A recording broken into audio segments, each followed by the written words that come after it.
Class साहब कुछ बात करेंगे ये जो एफआईए में पेशी थी आज बेस्ट गोहर की और रऊफ हसन साहब की, और ये जो वो मुतनाज़िर ट्वीट है उस हवाले से ये पेशी थी। उन्होंने वहाँ पे अपना मौक़िफ़ दिया। रऊफ हसन साहब तो बहुत जगह प्रोग्राम्स में बैठ के अपना मौक़िफ़ देते रहे। अब that's a very interesting catch. ही जिस तरह आपने भी मालिक साहब को कहा कि वो डिस्टेंस भी कर रहे हैं इस बयानिए से, लेकिन एट द सेम टाइम ये चीज़ें रुक नहीं रही जो मालिक साहब बताए थे। It's a very dangerous indication कि ये चीज़ कहीं पे भी रुक नहीं रही। अगर रियलाइजेशन हो रही है तो किस नौयत की हो रही है?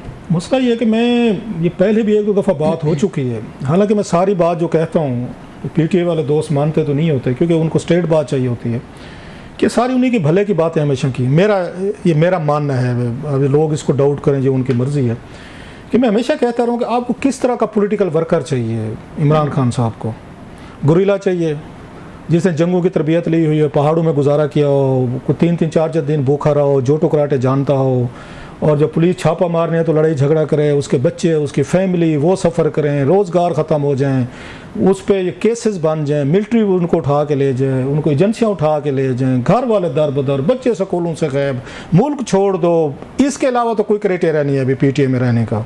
जो बात आज अच्छा ये मैं इसलिए भी थोड़ी सी ये बात कह रहा हूँ कि आज एतजाज़ ने मिलती जुलती बात वही की है जो मैं कहता हूँ। ये तमाम ये क्राउड जो है ना खान साहब का जो फ़ैन फॉलोइंग, मेरी ये बातें सुनकर नाराज़ हो जाते हैं। एतजाज़ साहब की बात पर नाराज़ नहीं होंगे जो उन्होंने पोलिटिकल बात की। ये बातें मैं डिफरेंट अंदाज में थोड़ी सी शायद कड़वे अंदाज में कह देता हूँ, शुगर कोटेड नहीं करता।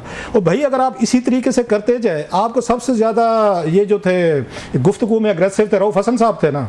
रऊफ हसन साहब ने हर टीवी शो में बैठ कर खुद को डिस्टेंस किया अपने आप को। क्यों?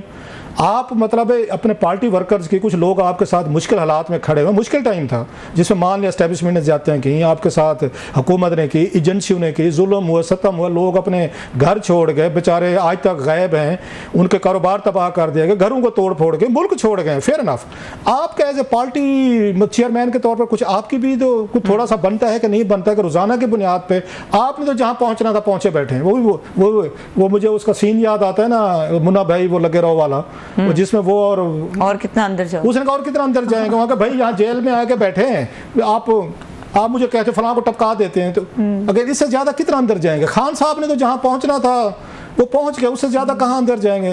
अगर अल्लाह उनकी मुश्किलें वो आसान करे, वो जेल से बाहर हैं। और लेकिन भाई साहब और भी तो लोग हैं, उनके बच्चे हैं, उनको रिलीफ दें। ये पाकिस्तान है, आप इसको इतना बोझ आपने डाल दिया है, इस पूरे का पूरा अपनी पार्टी पे डाल दिया, इंस्टीट्यूशंस पे डाल, ये इस काबिल नहीं। अब आप कहेंगे दुनिया में, अच्छा फिर पता है हमें क्या बताया जाता है, और जब अमेरिका में ये होते हैं तो अमेरिका में ट्रंप के साथ क्या हो रहा है फिर?